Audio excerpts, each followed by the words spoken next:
जी अस्सलाम वालेकुम। आप देख रहे हैं हमारा फेसबुक और यूट्यूब चैनल। मेरा नाम है आहसन गिलानी। आज हम बात करते हैं आज की मुल्क की सियासी सूरत हाल पे। वैसे तो मुल्क की सूरत हाल डेली सियासी सूरत हाल में कोई ना कोई मज़े की चीज़ भी होती है और कोई ना कोई बुरी चीज़ भी होती है। बुरी चीज़ें तो वैसे ज़्यादा हो रही हैं, लेकिन आज कोई मज़े की एक चीज़ है हमारे पास, हम उस पर बात करते हैं।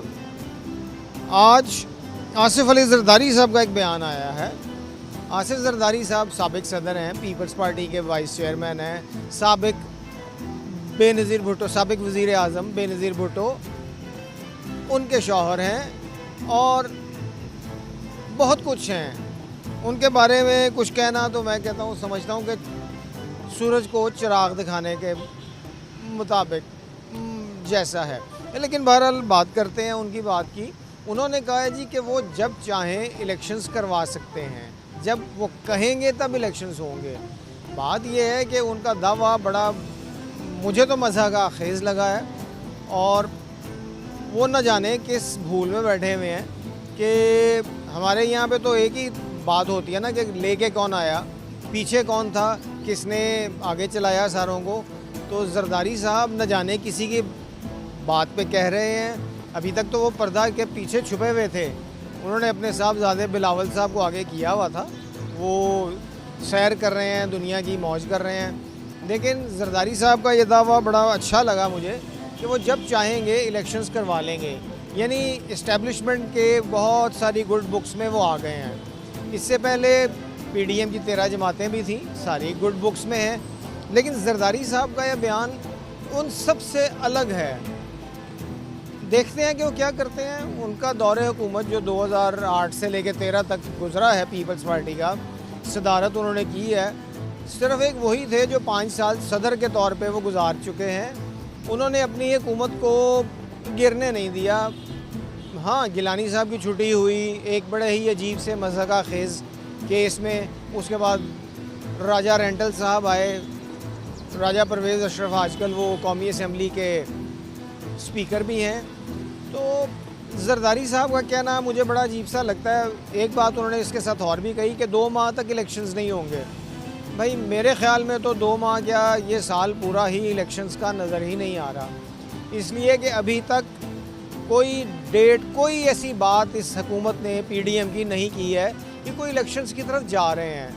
अब बजट का ज़ोर शोर है, बजट में मसरूफ़ है PMLN और ज़रदारी साहब अपने चक्कर में मसरूफ़ हैं।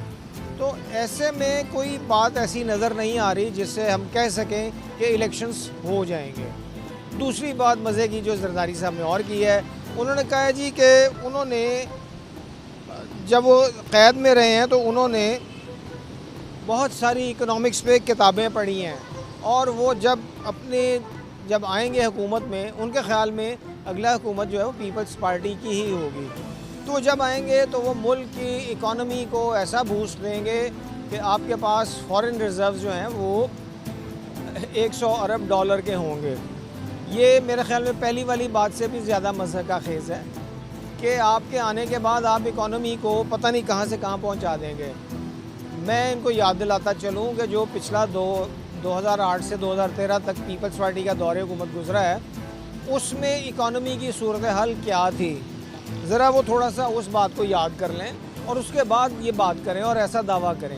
इसलिए कि राजा रेंटल, माज़रत के साथ मुझे फिर वो कहना पड़ा है, राजा परवेज़ अशरफ साहब का नाम राजा रेंटल इस बात पे पड़ा था कि उन्होंने रेंटल पावर प्लांट लगाने की कोशिश की थी, क्योंकि बिजली का बहरान था। बिजली का बहरान ख़त्म करने के लिए उनको बाहर से एक अदद रेंटल पावर प्लांट मंगवाना पड़ा, जिसके ऊपर वो कहते थे कि वो इस मुल्क में इतनी की बिजली पैदा करके दे देंगे कि बिजली ख़त्म ही नहीं होगी, लोग जो चाहें जब चाहें जैसे मर्ज़ी कर लें।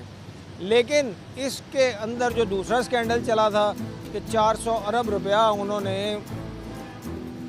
कह लिए वही करप्शन की कोशिश की थी, जो कोर्ट के कहने पे उनको आखिरकार वापस करना पड़ा और रेंटल पावर प्लांट जो था ये ख़त्म हो गया। फियास्को इसको कहते हैं कि बिल्कुल ज़ीरो होके चला गया था। बात यह है कि ऐसे दावे आजकल हर बंदा हर किस्म के कर रहा है। मौलाना फजलुर रहमान भी दावा करके गए कि जी हम ये कर देंगे और वो कर देंगे। लाहौर आए हुए थे, शहबाज शरीफ साहब से मुलाकात की। यानी एक ऐसी पार्टी के सरबराह जो 2, 3, 4, शायद ये भी मैं एग्जेजरेट कर रहा हूँ कि इतनी सीटें वो लेते हैं असेंबली में और वो दावा करते हैं कि वो किसी पार्टी को आने देंगे और किसी को नहीं आने देंगे। एनी हाउ इस वक्त सूरत हाल ऐसी बनी हुई है कि इसमें ऐसे दावे सुन के तो हंसी आती है, इसलिए कि जितनी टेंशन है इस वक्त हमारे यहाँ पे, उसमें ऐसी हंसने वाली बातें मज़ाक़ खेज़, उसमें थोड़ा सा रिलैक्स कर लेना चाहिए। आपको भी मेरा मशवरा है, आप रिलैक्स करें, इन बातों पे अमल ना करें, इन बातों को सुनें और हंसें। हाँ, थोड़ी सी अब और बात इससे भी ज़्यादा आगे कि किंग्स पार्टी, मैं तो उसे अब किंग्स पार्टी ही कहूँगा, वो एक बनने की तरफ जा रही है। जहांगीर तरीन साहब इमरान खान के राइट हैंड मैन थे, एक दौर में उनके साथ थे, इख्तलाफात हुए इमरान खान साहब के साथ और फिर फारिग हो गए और बहुत सारी बातें, वो कहते हैं ना जी कि पुलों के नीचे से बहुत सा पानी गुजर चुका है, बहुत कुछ हो चुका।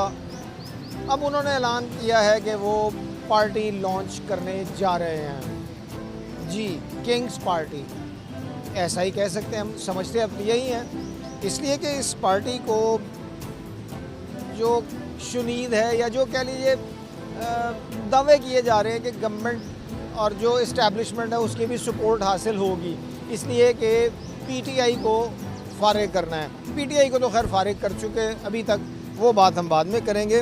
हाँ, अभी जहांगीर तरीन साहब के बारे में बात करते हैं। उनका कहना है कि जी पार्टी का नाम अब डिसाइड करना है।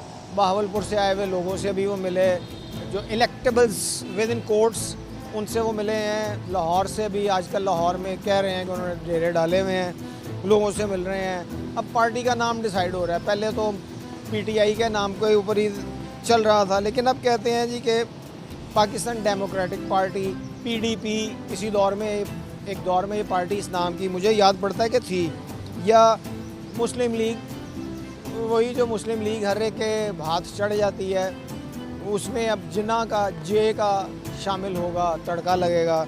मुस्लिम लीग जिन्ना के नाम से आ रही है। देखना ये है कि ये पार्टी को कहाँ तक लेके जाएंगे, क्या कर लेंगे। मसला ये है कि इस वक्त सियासी सूरत हाल इतनी बेयकीनी का शिकार है, जो मैं भी कह रहा हूँ कि मुझे तो इलेक्शंस होते नज़र नहीं आ रहे हैं। नई पार्टी तश्कील दे लें, वही पुराने लोग जिनको आप कह लीजिए कि हर पार्टी जो है वो उठा के ले जाती है। अब एक पार्टी है जो दावा कर रही है कि वो नहीं लेके जाएंगे, लेकिन दूसरी पार्टी उन्हीं को लिए चली जा रही है।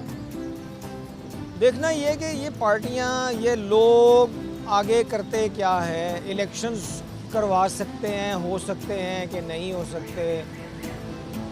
हालात इस संगीनी की तरफ इशारा कर रहे हैं कि फिर वही बात करूंगा, रिपीट हो रही है कि इलेक्शंस मुझे होते हुए नहीं नज़र आ रहे। जहांगीर तरीन साहब पार्टी बना लें या कोई नई पार्टी और बना ली जाए, अभी तक किसी तरफ से कोई पॉजिटिव चीज़ नहीं आई है। हाँ, एक और नई बात बजट के हवाले से, बजट में अब आजकल बड़ी ख़बरें गर्म हैं। बजट आ रहा है, 9 तारीख को बजट आना है। उसमें जो इन्होंने इलेक्शंस के लिए एलोकेशन की है, वो समझिए कि वो इतनी है ही नहीं कि उससे इलेक्शंस हो सकें। इस बात से आपको अंदाज़ा हो जाना चाहिए कि ये इलेक्शंस के हवाले से कितने सीरियस हैं। ये गवर्नमेंट या पीडीएम की 13-14 जमातें ये अभी तक इस चीज़ के लिए तैयार ही नहीं हैं कि इलेक्शंस किसी तरह से हो सकें या करवा सकें या करवाएं, इसलिए कि उनको अभी भी यकीन है कि अगर इलेक्शंस हुए और पीटीआई किसी भी तरह से इलेक्शन में आ गई तो उनके लिए बहुत मुश्किल हो जाएगी। उनको अपने आप को तैयार करना पड़ेगा इसके लिए, और उस तैयारी का सबसे बड़ा एक ही इनके पास हल है कि पीटीआई को किसी तरह से बैन कर दिया जाए। देखते हैं क्या होता है। आइंदा वीलॉग तक आप हमें इजाज़त दीजिए। अल्लाह हाफ़िज़।